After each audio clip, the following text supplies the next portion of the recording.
बिस्मिल्लाहिर्रहमानिर्रहीम, अस्सलाम वालेकुम। कैसे हैं आप सब लोग? आप लोग देख रहे हैं मेरा YouTube channel SR trading club. अच्छा, हमारा टॉपिक है गोल्ड के एनालिसिस। तो इंशाल्लाह गोल्ड के कंप्लीट एनालिसिस करेंगे। असल में वीडियो आज लेट बनाने का मकसद ये था कि एक दफ़ा सारी न्यूज़ जो है वो आ जाएँ, यूएस सेशन का वॉल्यूम जो है वो एक दफ़ा लग जाए, तो उसके बाद कंप्लीट एनालिसिस करेंगे कि किस तरीके से जो गोल्ड की क्लोजिंग है स्पेशली तो वो हो सकती है, और नेक्स्ट वीक के अंदर आप लोगों को किस तरीके से जो है वो अपॉर्चुनिटीज़ देखने को मिल सकती हैं, और आज ऐसे कौन कौन से टेक्निकल ट्रेड सेटअप्स हैं जिनको देखते हुए आप लोगों ने ट्रेड करना है। तो बिल्कुल भी एनालिसिस मिस मत कीजिएगा। और सबसे पहले हम लोग अगर बात करें थोड़ा सा फंडामेंटल न्यूज़ के हवाले से, तो फंडामेंटल न्यूज़ तो ऑलरेडी आ चुकी हैं। 7 बजे जो है वो हमारे पास एक न्यूज़ है। यार ये जब मेरी वीडियो पोस्ट होगी तो उस टाइम के ऊपर ये न्यूज़ भी आ चुकी होगी, लेकिन इसके अंदर भी कोई इतना खास इम्पैक्ट नहीं होने वाला, जैसे कि दूसरी न्यूज़ के अंदर आप लोगों को एक मिड इम्पैक्ट चीज़ जो आज देखने को मिली है कि मतलब न्यूज़ आई हैं, पहले जैसी न्यूज़ नहीं थी कि पहले बहुत ज़्यादा एक शार्प मूव होता था,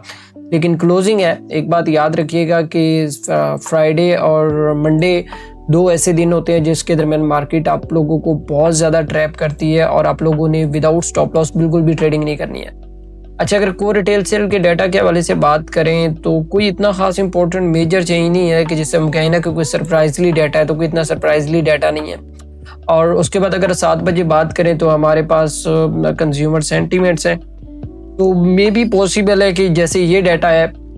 वैसे इस तरीके से ये मिक्स डाटा आ सकता है, और मार्केट आपकी दोनों साइड पे जो है वो वोलेटाइल हो सकती है कि एक कैंडल सेल की और एक बाय की। तो आप लोग कोशिश कीजिएगा कि आज की डेट के अंदर मार्केट एक दफ़ा आपको मैनिपुलेट लाजमी करेगी, क्योंकि फ्राइडे है, अभी तक वो मूव नहीं हुआ मैनिपुलेशन वाला। तो मे बी पॉसिबल है कि 7:30 पौने 8 बजे के करीब जो है वो आप लोगों को ये वाला मूव देखने को मिल सकता है। और मैं अगर यहाँ पे बात करूँ टेक्निकल ट्रेड सेटअप के हवाले से, तो बिल्कुल शॉर्ट से एनालिसिस करेंगे। और टेक्निकल ट्रेड सेटअप के हवाले से मैं आपको बताता हूँ कि ये हमारे पास M30 का चार्ट है, और इसके हवाले से अगर हम लोग बात करें तो सबसे पहली चीज़ मैं हमेशा कहता हूँ कि यार जब भी आप एनालिसिस कर रहे हो ना, तो अपने माइंड में एक चीज़ बिठा लो कि यार मार्केट का जो ट्रेंड है वो क्या है। जब उस ट्रेंड को आप अपने मार्केट मतलब अपने ज़हन में बिठा लोगे ना, तो आपको आइडिया हो जाएगा कि यार मेरे कौन कौन से लेवल्स हैं, या मेरे पास हाई लो पॉइंट कौन सा बन रहा है, या मेरे पास सपोर्ट एंड रेजिस्टेंस कौन सी बन रही है। तो उसके ऊपर जो है वो आप अपने लेवल्स को ड्रॉ करके या अपना ट्रेडिंग प्लान जो है वो आप बना सकते हो। अब सबसे पहले अगर हम लोग बात करें आज के टेक्निकल लेवल्स के हवाले से, तो मैं अगर यहाँ पे बात करूँ तो एक तो ये वाला हमारे पास एक सपोर्ट है, ठीक है, ये बड़ा इंपॉर्टेंट सपोर्ट है। और अगर हम लोग बात करें इस पूरे वीक में अगर मैं बात करूँ तो ये बड़ा इंपॉर्टेंट एरिया रहा है, 30 का एरिया। तो और इसी एरिया के अंदर मैंने आप लोगों को बताया हुआ था कि अगर मार्केट यहाँ पे नीचे आता है तो यहाँ से आप लोग कल की वीडियो अगर आप उठा के देखें तो मैंने भी यहाँ पे बताया हुआ था कि अगर मार्केट नीचे आता है तो आप इस लेवल से जो है वो बाय कर सकते हैं। ये हमारे पास एक 30 का लेवल था। और उसके बाद हमारे पास अगर अगले लेवल की बात करें तो हमारे पास एक ये बड़ा इंपॉर्टेंट लेवल है। अभी करंट सिचुएशन की बात कर रहा हूँ, ये भी आप याद रखिएगा, एक ये वाला लेवल है, ठीक है। और उसके बाद ये हमारे पास एक रेजिस्टेंस एरिया, ठीक है, इसको मैं यहाँ पे लिख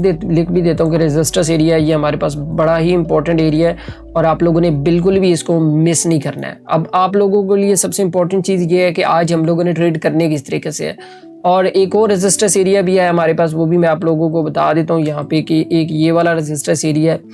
तकरीबन आप ऐसे कहें 3360 और 3367 का एरिया है, काफ़ी इंपॉर्टेंट है। और सबसे इम्पोर्टेंट चीज़ कि आज हम लोगों को टेक्निकल ट्रेड प्लान कैसे करना है। अब एक चीज़ तो आप लोगों को वाज़ेह होगी कि जो डाटा है वो मिक्स आया है, तो मे भी पॉसिबल है कि मार्केट आपकी दोनों साइड पे वोलेटाइल हो सकती है। सो रेंज वाली जो स्ट्रेटेजी है कि सपोर्ट से बाय, रेजिस्टर से सेल, तो हम उसी को देखेंगे कि कहाँ पे हमें जो लेवल्स हैं वो मेंशन कर रहे हैं। एक तो ये वाला जो लेवल मैंने आप लोगों को बताया ना, ये जो 30 वाला लेवल है,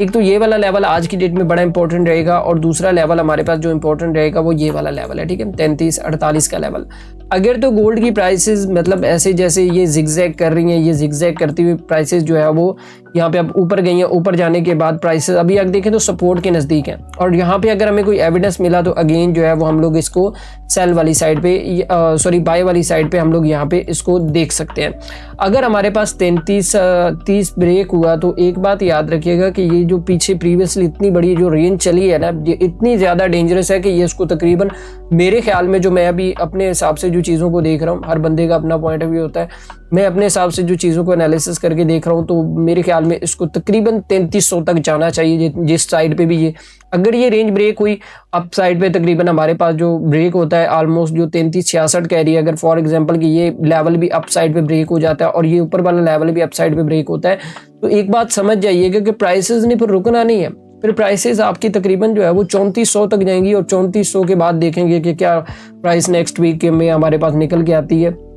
मैं यहाँ पे ना आप लोगों को एक बड़ी इंपॉर्टेंट चीज़ बताना चाहता हूँ कि यार देखें, कभी भी आप ट्रेड कर रहे होते हो ना, तो अब जैसे फॉर एग्जांपल हम लोगों ने एक एनालिसिस किया, हम लोगों ने की लेवल्स निकाले, हम लोगों ने सारी चीज़ों को डिज़ाइन के मतलब एनालिसिस करके एक ट्रेडिंग प्लान बना लिया कि यार ये यहाँ से हमें सेल भी मिल सकती है, यहाँ पे ये वाला एरिया जो है यहाँ पे हम इसको सेल भी देख सकते हैं, और अगर ब्रेकआउट होता है तो मजीद बाय वाली साइड पे चीज़ों को देखेंगे। अब ये होता है ट्रेडिंग प्लान। मैं अपने एनालिसिस आपके साथ शेयर करता हूँ, इसलिए शेयर करता हूँ कि यार आप लोग पे कोई गलती ना करें, लेकिन इसके बावजूद भी मुझे बहुत सारे स्क्रीनशॉट्स आ रहे होते हैं जिसके अंदर एक चीज़ बड़ी वाज़ह तौर पे मेंशन होती है कि यार किसी ने स्टॉप लॉस तो लगाया ही नहीं होता है। मतलब ऐसे ट्रेडें ओपन छोड़ी हुई हैं कि यार बंदे का एक दफ़ा स्क्रीनशॉट देख के ना तो बंदे का वैसे ही दिमाग ख़राब हो जाता है, और जो मोटिवेशनल लेवल होता है, जो मैं डेली की वीडियो बनाता हूँ, बंदा वैसे ही सोचता है कि यार एक दफ़ा छोड़ दे, यार क्या फ़ायदा इतने वीडियोज़ बनाने का, ये सारा कुछ करने का, जब चीज़ें वैसे ही लॉस में चल रही हैं। तो बस इस चीज़ को लेके बड़ा दुख होता है, लेकिन ये है कि चले एटलीस्ट मेरी ये कोशिश किसी न किसी दिन तो आप लोगों के लिए रंग लाएगी।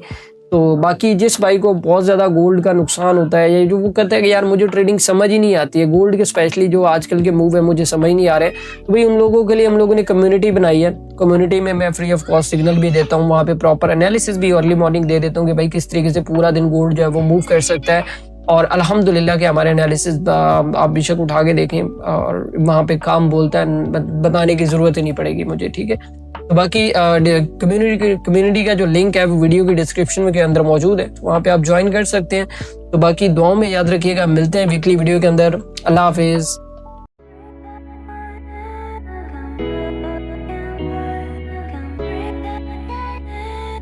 Come